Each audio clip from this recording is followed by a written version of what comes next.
Hello, JDs and gentlemen. This is your host, Manifusion speaking, and today we will be doing a character showcase in Popup Dungeon. Today we have our character, Jacqueline LeMonte, the Omnimancer. Before I get into too much of the character itself, let me show off the charms that we will be using, as this is important progression, and our character is kind of reliant on a bit of this setup. So first of all, we have our Charm of Haste, which lets us use a lot of our abilities multiple times, as this character is more focused on being for solo play. While it would work in a multiplayer setting, that would be entirely unnecessary with how our character is set up. But letting us use our abilities multiple times a turn, very important with how the character is built. In addition to that, we have our Charm of Speed. While the actual levels of these charms isn't absolutely necessary, it is very useful to have, as these two, especially, are really useful for our action economy, which, let's be honest, is a majority of what this game is about. Thirdly, we have our Charm of Support, because the main focus of this build really relies on summons. And so, those summons not doing damage themselves, but for summoning them, having this Charm of Support really increases the amount of power that these things are initially set out with. Because having high-level summons makes everything they do so much more powerful. And in addition to that, we have the Summoner's Charm, which in combination with all this other stuff, just exponentially increases our potential. For a gold rarity unique charm, this is one of the best ones I've seen in the game. Then this is what I would consider our flex slot. The Binocular Charm is really useful as being able to increase range without having to reduce the capability of your skills. It's really useful. It's one of those things where it's a nice luxury, but I could easily see you dumping it for something else. Not necessary, but really useful at speeding things along. So, let's get started at looking at the actual character itself. So as you can see, it's mostly focused on power. It's a general purpose going to be able to deal all sorts of kinds of damage. Hence why we're using power over the other stuff. Though you honestly could focus into more of a slashing build, and that would probably be just fine as well, since all of our abilities are going to be slashing based. So for our defensive ability, we have the Wall of Blades.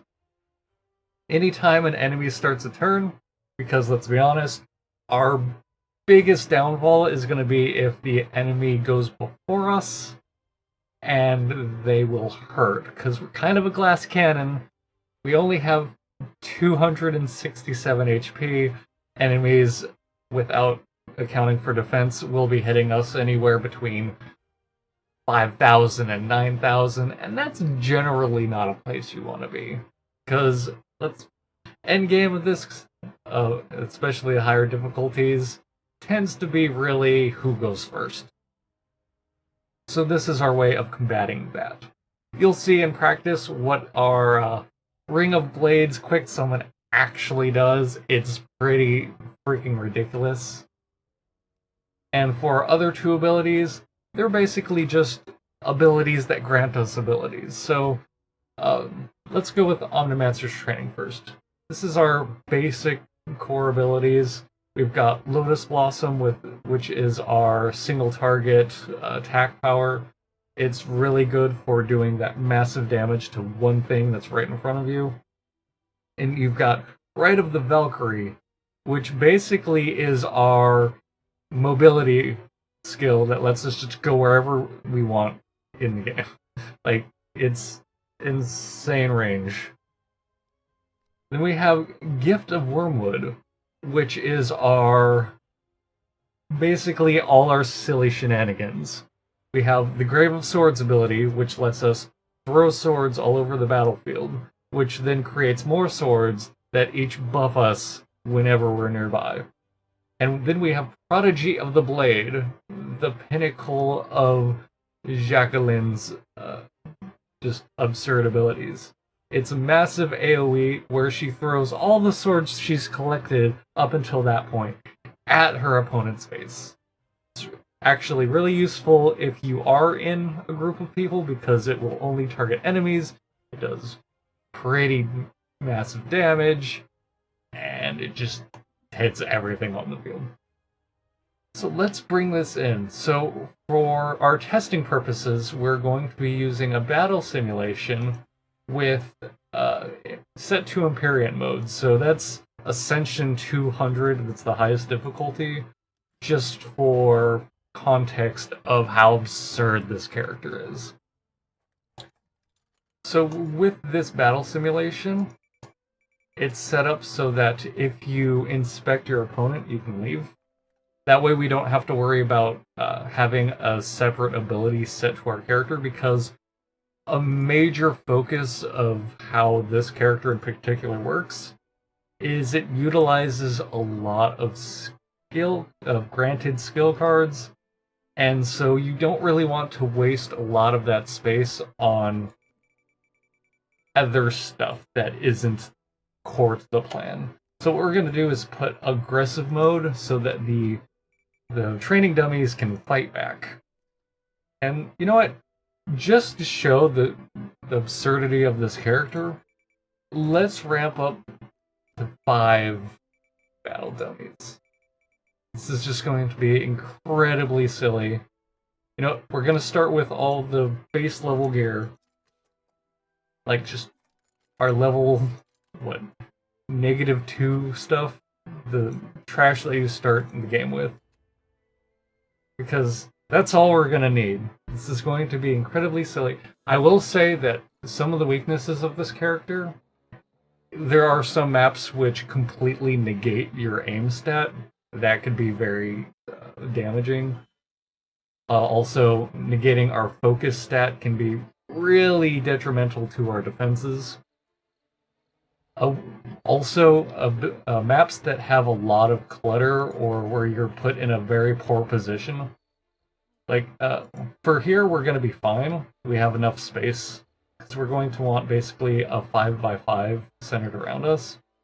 But for every doodad that you have in the way, in the battle, or every enemy, or even every ally that's in that way, can severely limit the potential of this character. It doesn't make it so it's impossible to use, but it does make it a lot more difficult. So wide open maps are generally where you want to be in a situation like this. So let's see. We've got our incredibly durable enemies. Yeah, quite. They're going to be able to take a punch. Here, just to show off the defenses first, let's just immediately end our turn. Let's go through that. And let's see if we can take a hit from these Goliaths. So what we do first is automatically our Wall of Blades will trigger, putting a base level defense of just stuff in the way. But in addition to that, this Wall of Blades can also summon additional blades when the enemy starts moving, giving us that extra layer of protection. But also, each one of these blades can activate an area of effect bonus. The inner ring will increase defense, the outer ring will increase evasion, to basically try and negate all the things that our opponent is doing. Like, we don't want to take damage, our HP is absolute shit. But then you see that if the enemy starts moving, and if these are high enough level, which is one of the reasons we have the support charm, that we will also increase the support of everything around us and completely refill our action points. Meaning we can just crazy buff try and get as much defense as possible, because when you're taking 9,000 damage and you only have like 300 HP, every little bit helps. Especially if your initiative can't compete with your opponent. Like, these enemies in particular, even with their initiative reduced as much as humanly possible, they still have a speed of like 190. And comparing to what your player has, you want every advantage you can get. Because even with initiative charms, you're still not guaranteed to go first. And going first is very important when everything can kill you like your tissue paper. So let's see, the base attack on that is about 5,000. Let's see if we can take the hit. As you can see, our ultimate bulwark is going off and dramatically increasing all of our stats. Like, each of these is giving plus 2,000 defense and evasion, so, I mean, hopefully, we can take that hit. And yes, these numbers are pretty absurd. But again, this is kind of the things that are necessary at the high tier of the game, because the numbers just go absolutely crazy.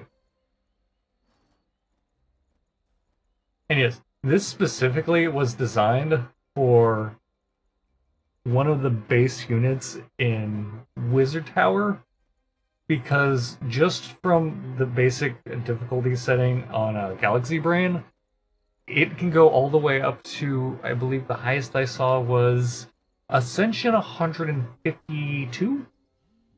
Something like that. And that shit's nuts. It literally made it so that to do it single player, solo like this, that I had to figure out an absurd defensive measure to try and take a hit. And take a hit I did. I mean, it was still able to do like 60 to 90 damage a hit on me, and was breaking through the wall. It got really close. But the fact that I was able to take a hit from that and keep going was what made this character my best character so far. And don't get me wrong, there's still a lot more optimization I can do and plan to do for my next one. But look at this. Even with the absurd damage that they're able to deal, like the most I've taken so far was 50 on the one that's on the far end. Even able to resist a death attack. Like, that is how absurd this is. And keep in mind, it can get sillier. Like, this is with the bog standard gear. Like, you can fill out that entire wall if you have your summons at a high enough level. But now let's take multiple hits. Again, we see our weakest link is the only one taking damage. Everything in between is doing pretty well. See, the thing you have to worry about is having those weak links, because the way that the game works, all effects are associated with the thing that caused them. So if that sword goes down, all the buffs that it gave to everything else will also disappear. And that's one of those things where you can really find yourself being hurt in that way. Okay, so our turn, swords are gone. Let's get started, shall we? Yes, now we use our abilities to get better abilities. And to start our crazy chain of offense. So, just for reference, the Wall of Blades are set up so that they can basically stay around forever, but not at novice rank. I think they require elite at least to stick around. So let us get started with just a crazy amount of swords. So the way we want to set this up, each sword we throw will have a ring around it. And so what we want to do is set this up in such a way where we can just run through those swords, basically acting like we're, in a battlefield full of fallen comrades, swords fallen everywhere, and we're basically just picking them all up as we go, running through, the graveyard of swords, and running up to the opponent and hitting them with every single sword that we've come across. As you can see, this is when it starts getting nuts. Like, we'll have a ton of swords, we run through them, then we ride of the Valkyrie into the middle of the opponent. As you can see, we're going to have to speed things up a bit. One of the downfalls of this character is the amount of buffing that takes place can make it a bit slow. But as we've seen with the amount of crazy defense our opponents have, we might need to, go all out.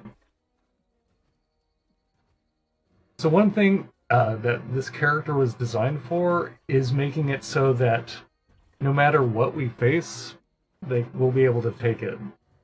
So each of these swords has both an offensive and a defensive buff to them, because we don't want to make it so that, oh yeah, we are the strongest character ever, we can break the 1 billion damage limit, and then run up and try and hit an opponent only to die to their reaction ability, because that would be kind of lame.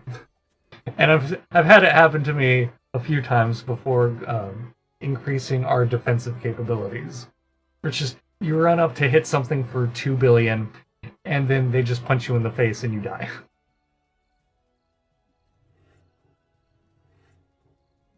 So, as we go, we're going to get increasingly silly amounts of buffs. Like, it's very common for me to get this imbue damage buff to literally go off the screen.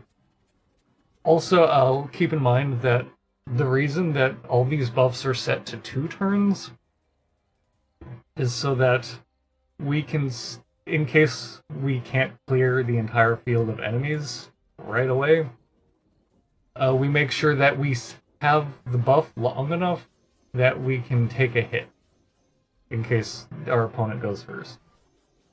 Because again, initiative is very important, yet it's also one of those things that is never a guarantee, especially with the absurd scaling that enemies do have. But as you can see, our swords are just being completely restocked, or being buffed to have their buffs even more. And that support is just absurdly crazy as far as these buffs are concerned. Like, as you can see, they went from buffing 500 to 600, and we've almost doubled it just from the support buffs from our own swords that are then making it so that we're stronger and can place down stronger swords. And just, again, buffs in this game spiral out of control. It's silly. Like, just these stack of buffs themselves. Like, we've got tons of evasion, tons of power, tons of damage reflect. Like, we've gotten to the point where if our opponent does do a reaction and hits us, that they might literally kill themselves just from that. I've had it happen multiple times where it's just like walking up to the enemy caused them to die because they made this silly choice of trying to attack me. And after, having 1,000 swords floating around you, usually not a good idea. But this is one of the reasons why I find binoculars so useful, especially with a character like this, because it really makes it so the range on all your stuff just becomes absurd. So as you can see, we can use Ride of the Valkyrie. Let's get close to them and make sure we can still get a couple more buffs in. because they have a lot of defensive stats, and I just want to make sure there's absolutely no chance for them to survive. But yes, now we have a ton of cover, ton of mobility, damage reflect, critical chance, defense, just everything we could possibly want. Like, we have so much armor penetration that normal defenses are not going to do anything against us. Really, it comes down to their absurd amount of, like, evasion at most. Because as you can see, like, it really took setting them to minus 250 initiative to even get ourselves to go first. Like, they have insane amount of speed. And keep in mind, this is these characters are specifically buffed through punishments to get some of their stats to be more training dummy-ish. But even so, these are not all that tough of opponents compared to what you can face. But they are durable as Olsen. Like, they have so much HP that their HP bar doesn't actually show it properly anymore. Like, as you can see, their HP looks like an empty bar. But that's because the HP bar itself had to shrink so much to fit how much HP they have. As we can see, we're getting a couple more buffs in. Like, you can never have too many buffs. I mean, you can, where a match just lasts 20 minutes in buffing.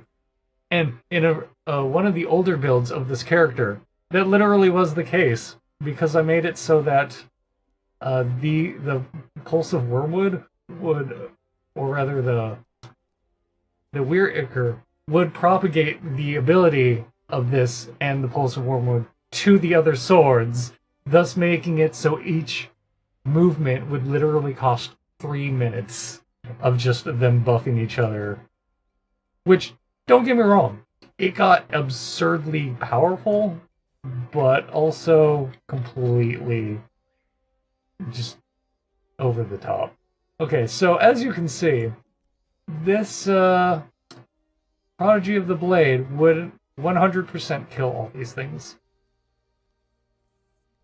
But the proper order is to first use Lotus Blossom with its currently 379,000 damage. But it also will buff our slashing power. So, I mean, you gotta use that buff first, right? And just watch as the game crawls trying to render all of the immune damage. Like, literally, each hit is doing over 100,000 each. That seems kind of absurd. But, I mean, let's do that again! And this is the thing that's nice about Haste. It really allows you to recycle some of these abilities without having to do any, like, dispel shenanigans. Okay, now that we've got that done, let's do 100,000 to everything nearby, and just walk in the middle of these enemies, hit everything. Keep in mind that not only... okay, the game is actually even slower. Like, I'm having difficulty double-clicking because of how much numbers are streaming by. Okay, it should be fine now. And as you can see, the thing about, those buffs is to allow our swords to rebuff us even more, because there's only so many effects you can fit on a card, and putting AP on all of the abilities would reduce the amount of buffs that you could do. So this is kind of a workaround for that. Also, increasing support is just really useful. I literally 2,000 added damage is just, what the fuck? Yeah, there's nothing in this game that I've seen that can stand against this character. And that's kind of the way I like playing it. And we can get our numbers so much higher, but I feel like having our stuff spread out a bit, like the fact that we have so many different damage types, makes it so that if we find something that's resistant against what we're doing, that it's not going to matter. Because we can hit for like 2 damage with our base attack, and then just hit for 100,000 with the rest. And I've not seen a single enemy in this game that can survive that much damage. Oh man, the numbers. I love seeing the numbers. I kind of just wish that the game could handle this absurdity a bit better. Because as you can see, oh god, the lag. It gets so bad. Come on. Come on, you can hit all the things. Okay, we literally have to wait for the numbers to stop streaming to even have the capability of moving, because it causes the game to lag so much. Which is the best way to do it. So as you can see, just throwing all the swords. Just so much damage. So much thematic, aesthetic awesomeness. Yeah, this is definitely one of my favorite characters. Which is funny. First character I made was this character, which literally just had Lotus Blossom, which at the time cost 1 AP and would apply daze, so that you can just disable the opponent. Wow, I literally killed the enemy so badly that they were unable to respawn enough. I've never been able to do that before. That is absurd. Yeah, I don't want any of this. But yeah, so we have the ultimate defense, the ultimate offense. This character does it all. And keep in mind, that was all with the starter gear. Like, you can get so much more powerful, but it's just also so unnecessary. That's my favorite part about this character. It's all absurd and unnecessary. And again, if you ever try playing with something like this, I would recommend having fast forward just on non-stop. Because for reference, this is what we have for the enemy to try and make them get chance. Like, we do have the minus initiative so that we can try and go first against the training dummy, and even so, it was still cutting it pretty close. Like, each of these gives minus 23, and that was still, what, they were at like negative 50? Absolutely crazy. So, that was Jacqueline LeMonte, the Omnimancer. An entirely absurd character. Let's just look at this. Total damage over 1 million. Wait. Yeah. Over 1 billion. Sorry. Over 1 billion damage. Almost 2 billion. Just from that. And again, wasn't made to be optimized damage, especially because then you'll reach the cap, and then you can't actually kill things, and that would suck. Actually, I'm not sure what happens when you reach the damage cap and it rolls over. I haven't bothered trying that yet. We'll have to do that next time, when we make more absurd and silly things. Anyways, that was a character spotlight for Popup Dungeon. Thank you all for watching.